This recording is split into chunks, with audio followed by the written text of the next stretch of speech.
Čau visiem! Esiet sveicināti Kinoblogi runā jubilejas jeb 6. sērijā.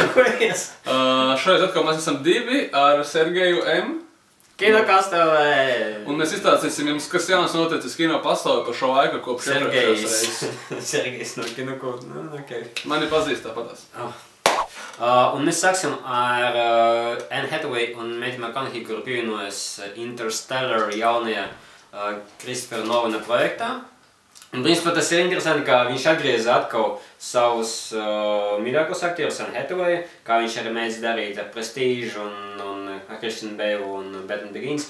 Bet galvenais, ka Matthew McConaughey viņš turpina veidot sev karjeru, tā kā nopietnu aktieru karjeru. Jo viņam bija jau Magic Mike, kur viņš bija varbūt tā kā uz pusi no savas Sahara dienām bez kreiko aktieru mākslu, pārgāja uz vairāk tā kā nopietnāku pie Soderberga aktieru mākslu, joprojām bez kreiko, bet jau ar emocionālu piesatienu.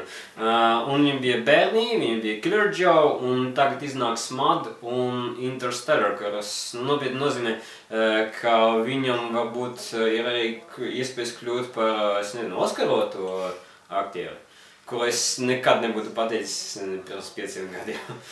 Nē, nu jā, ņemot vērā, ka viņi iepriekšējās filmas sākoties bija pirmkārt bez Kreka un otrkārt ar kaut kādu Keitu Hudsonu, man liekas, bija kāds 3. Keitu Hudsonu vai Jennifer Lopez. Bet, nu, man liekas, ka tā ir kaut kāda šī te Matthew McConaughey privātā traģēdija. Mēs visi priecājamies, bet padomājiet, filma Sahara, lielbudžeta grāvējs izgāžās, filma Reign of Fire, lielbudžeta grāvējs izgāžās. Visām šīm filmām Matthew McConaugheyam samaksāja labu naudu, viņas viss izgāzās. Viņš izdomāja, ka kaut kas nav labi, viņš iet filmēties filmās, kas ir interesants un kur viņam maksā visticamāk neko, vai arī paprasa vēl no viņa, jo viņš ir bagāts aktieris un tā. Un visiem viņas patīk. Visi, vai cilvēki, nu tā ir tā diezgan normāla traģēdija, bet es domāju, ka viņš pārdzīvos. Interesanti, ka Adam Sandleram ir pilnīgi pretēja problēma. Viņš filmējas tajā Punch Drunk Love, viņš filmējas Reign of Me, un tās ir ļoti labas lomas, bet viņi nepelna naudu, un tad viņu vajag taisīt Grown Ups 2. Visam pasaulē ir jābūt līdzsvarā. Jā. Un turpinot mūsu iepriekšējā raidījumā teikto par Dwayne Johnsona veiksmīgo karjeru un spin-offiem no Fast 6, tad viņam atkal veicas ar G.I. Joe, jo arī G.I. Joe 2 saplanē diezgan daudz naudas un plāno jau 3. daļu. Bet man ir jautājums Sergejam, kurš redzēja to filmu, atšķirīgi no manis, kurš neredzēja. Kā tev liekas, kurā virzienā viņam vajadzētu iet ar 3. daļu, jo 1. un 2. tomēr bija diezgan atšķirīgi režisori? Jā, jo 2. daļā viņi mēģināja iet realismā, ja šo vārdu var saukt. Kopā ar G.I. Joe, jo es nekad nebiju domājis, un noteikti neviens, kas skatījās 1. daļu, nebija domājis, kad 1. daļa bija nenormāls sviests, bet tāds smieklīgs, un 2. daļā viņi izņēma ārā visu to sviestu. Bet man tas sviests arī patīk. Un nekā īsti nepalika pāri, jo līdz ar ko mēs gribētu atpakaļ sviestu, man gribās, lai viņi atkal skrien pa Parīzes ielām kaut kādos. Es nejautāšu, vai tā filma ir reāla vai ne, ja viņi balstītu uz rotaļlietām. Kas Latvijā zināms kā Action Man, tāpēc es domāju, ka tas 2. daļas realisms nebija nepieciešams. Nu, viņa joprojām nav īsti reāla, noteikti filma nebija reāla, bet viņa nebija arī vairs tik smieklīga kā 1. daļa, un es biju nedaudz vīlies. Es gribētu, vai 3. daļa nav vairs 3D, jo tas 2. daļas 3D bija ļoti nejaus. Vai viņi filmē 3D? Nē. Nu, varbūt viņi tagad filmēs būs labāk. Bet viņi noteikti 3D arī turpinās darīt. Jā, pareizi, viņi konvertēja arī tur bija tā problēma viena.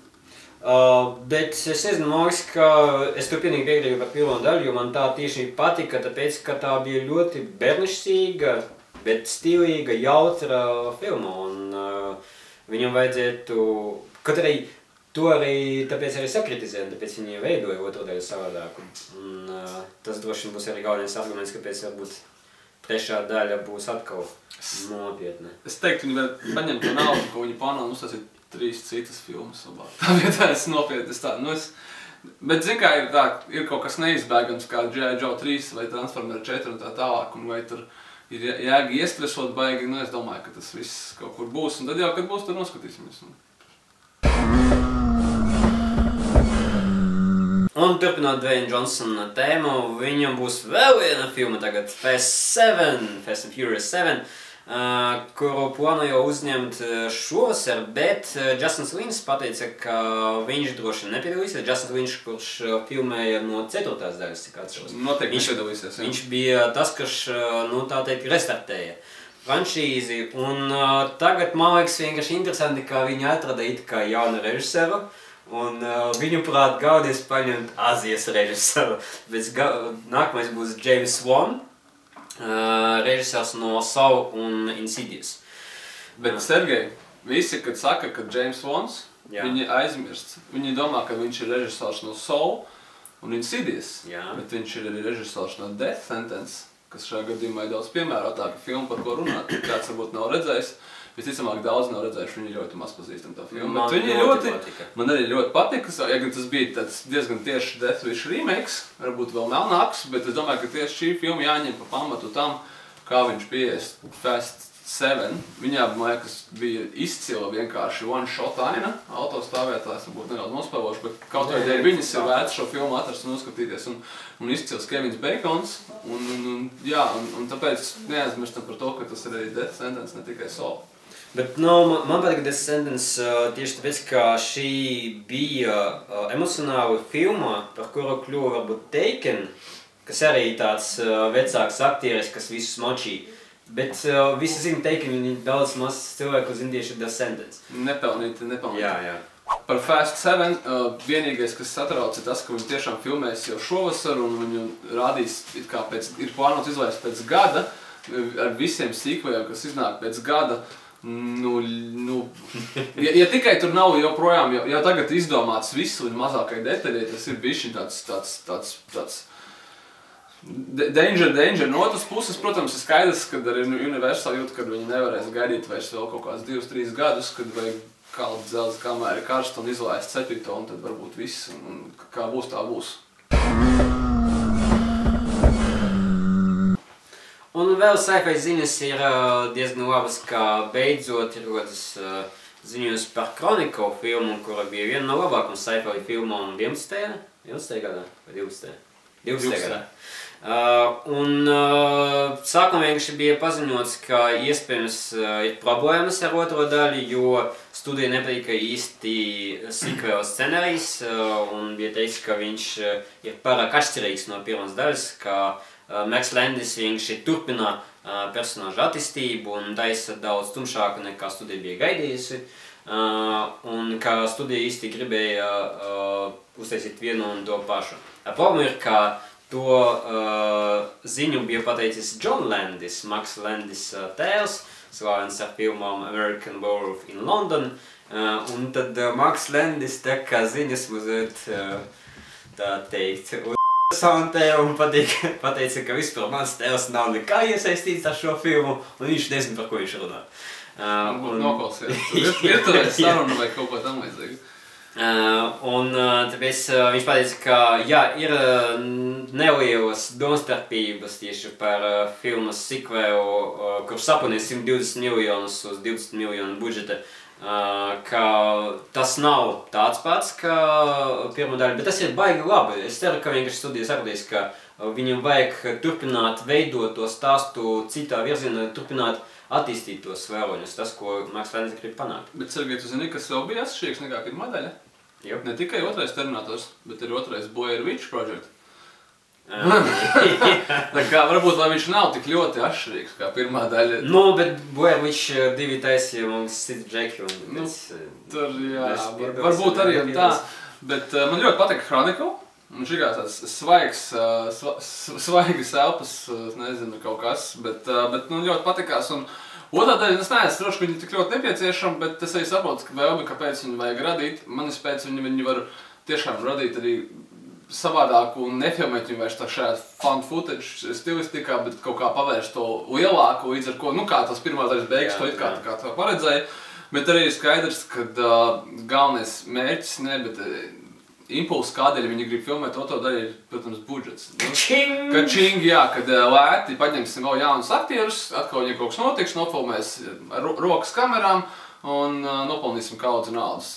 Par to liecināja tas, ka šādu projektu Hollywoodā kļūst vairāk, un nekur šis found footage viņš kaitina, ko es zinu, ka daudziem nepatīk tās teorijas, ka nekur mēs no viņa neaizbēgsim, tikai tāpēc, ka viņš maksā lēti un nopelna daudz. Nē, nu tu teici, ka es nezinu, vai ir vajadzīgs cikls. Ja viņi turpinās citādāku veidot, tad jā, tad ir vajadzīgs. Jo es gribētu redzēt vēl vienu stāstu no tā scenarista, no režisora, turpinājumu tieši citādāku stāstu. Tad, ja tā ir, sanāk jau citādāka filma. Ja ir ko teikt, tad vienmēr welcome, vai ne? Bet ja vienkārši vajag... Jā, tas ir rehash. To pašu meti arī atrada citi džeki, vai ne? Arī 3 un tā, nu... To nevajag. To nevajag. Beidzot, ir ļoti svarīga ziņa, ir atrasts filmas Point Break remake režisors. Tas būs filmas Point Break neoficiālā remake operators, ja nemaldos, viņš sauc Eriksons Kors, viņš filmē filmu Fast and Furious. Labs jautājums par to. Viss šoreiz būs pilnīgi savādāk kā pirmajā daļā. Tie vairs nebūs surferi, bet gan ekstrēmo sporta spēļu dalībnieki. Tas arī Opijas bankas, tikai šoreiz ne Reagana maskā, bet noteikti Bush un Obama. Un droši vien vēl Condoleezza Rice arī, ja viņiem būs jāiesaist kaut kāda sieviete, kas arī nodarbojas ekstrēmajiem sporta veidiem. Un viņi varbūt būs jaunāki, jo jaunāki kinoskatītāji grib redzēt uz ekrāniem sev līdzīgus cilvēkus. Arī, ja viņi ir banku opītāji, ekstrēmie sporta veidi sportisti. Un mūziķi būs reperi? Vismaz soundtrackā noteikti. Un found footage, jā. Turpināt kroniku. Visi ar GoPro kameru uzskatīt. Nu jā, jautājums par to, kāpēc šī ideja, kas man liekas ir pārfilmēta Hollywoodā jau vismaz viena reize noteikti, un es nešaubos, ka citās valstīs noteikti mēs sāktu rakt ārā, ko Indijā tur filmē, tur viņi visu remake-ko bez nekādām problēmām. Ir tā, nu tas stāsts, bet acīm redzot jau, ka vajag. Man vienkārši izbrīnīja, ka tik ilgi viņi to remake-ku moca, un tad tagad viņi beidzot tik vēpni paziņo, ka nu tik būs. Nu jautājums par to, vai starp šiem jaunajiem aktieriem būs jauns Keanu Reeves un jauns Patriks Swayzes. Diez vai. Nē, redzēsim. Jā, bet no otras puses tas vienmēr ir iespēja, ja tas ir operators, kurš filmē, operators kā režisors vienmēr nozīmē to, ka tehniski tā filma būs ļoti, ļoti labi uztaisīta, un viņš visticamākais mēģinās izcelties uz triku rēķina, nevis uz storytellingu vai aktieru spēles, kas patiesībā, jā, nu, varbūt, kad nav arī nemaz vajadzīgs šeit. Nē, nekāpēc vajadzīgs. Bet redzi, tā problēma ar šo ziņu, ka operators filmē jaunu Point Break, ir tā, ka tas operators nav tik slavens, teiksim, kā Wally Pfister, kas filmē savu filmu no Nolana. Varbūt viņš ir Jans Devons? Jā. Jaunais Jans, un viņš pēc tam izpēdīs ārā vēl vienu Speed, un vairāk neko jau nevajag. Jā.